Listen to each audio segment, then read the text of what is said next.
Let's be honest, most of us don't need a new year. We need a factory reset, not a new planner, same nonsense reset. I'm talking delete corrupted files, uninstall bad habits, and stop running life on beta software.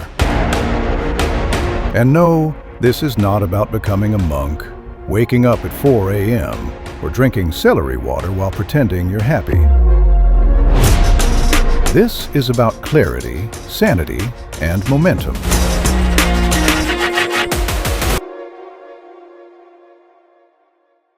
Before we start, if this video helps even 1%, smash like, subscribe, and share it with that one friend who keeps starting fresh every Monday. You know who I mean.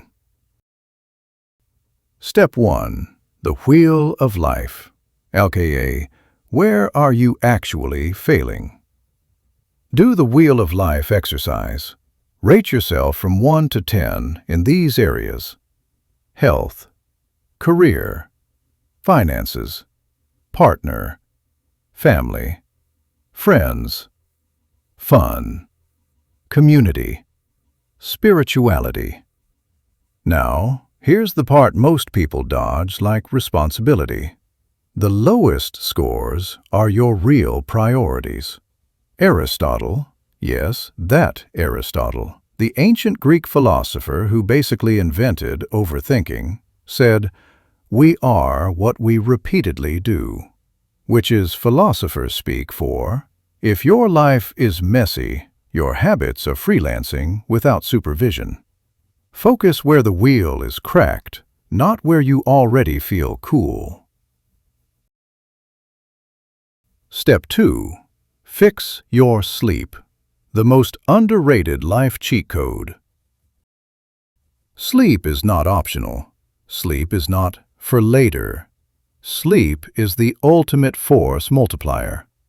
Matthew Walker, neuroscientist and professional destroyer of late-night excuses, explains that bad sleep wrecks your memory, mood, metabolism, and decision-making.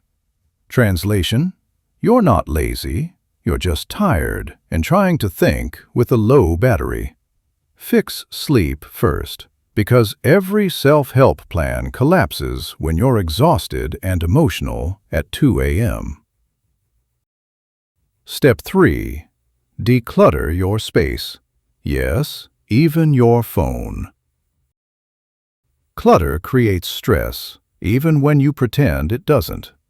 Carl Jung, Swiss psychologist and full-time explorer of the human subconscious, believed that our outer chaos mirrors our inner chaos, which means that messy desk, that inbox with 9,437 unread emails, that phone with screenshots from 2018?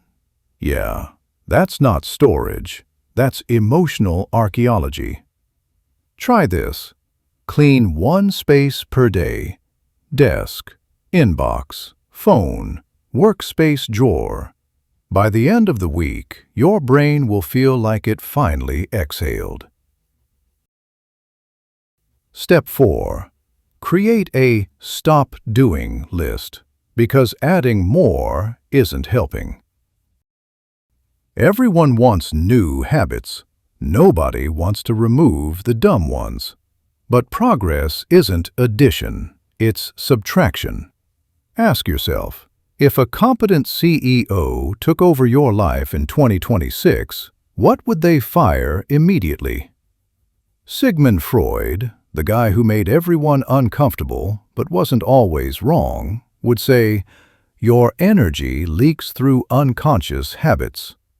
Translation: your bleeding focus through stuff you tolerate. Write the list. Start cutting. Step 5. Curate your information diet. Your diet isn't just food. It's what you watch, read, and listen to daily. William James, philosopher and psychologist who basically studied attention before TikTok existed, said, My experience is what I agree to attend to.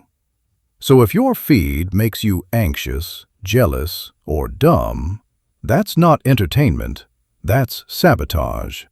Spend 30 minutes unsubscribing, unfollowing, and deleting apps that waste your time. Protect your mind like it's expensive equipment, because it is. Step 6. Close your open loops, aka stop mentally buffering. Your brain hates unfinished business. Write down everything pulling your attention. Unfinished tasks, unanswered messages, random to-dos. Then choose A. Do it, B. Schedule it, C. Let it go. David Allen, productivity expert and calmest man alive, calls this externalizing your mind. I call it closing the open tabs in your brain before it crashes. Step 7. Reclaim your mornings before the world hijacks them.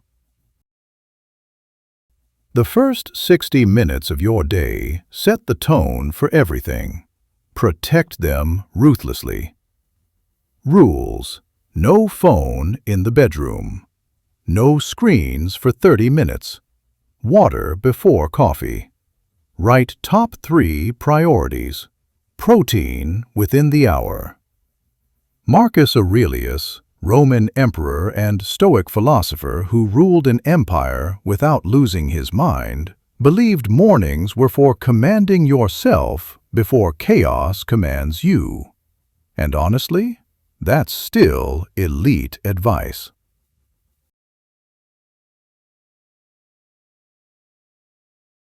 Listen, you already have goals. Big ones, quiet ones.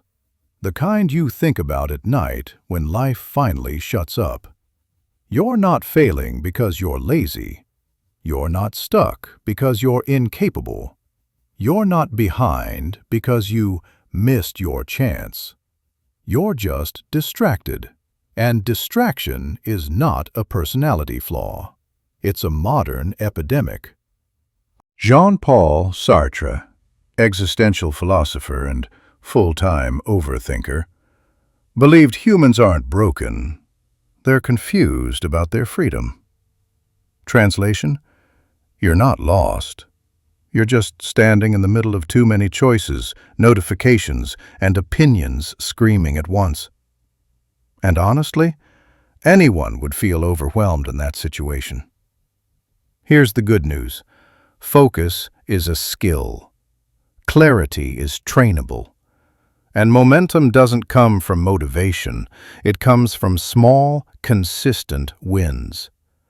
You don't need a new personality. You don't need to become that guy on the internet. You don't need to wake up at 4 a.m. unless you actually like suffering. You just need fewer distractions and better systems. So if this video made you feel seen instead of judged, subscribe, like, and share it. Because self-improvement is hard enough without doing it alone. And remember, if you don't subscribe, like, and share, your future self will still succeed, but they'll be mildly disappointed in your algorithm support.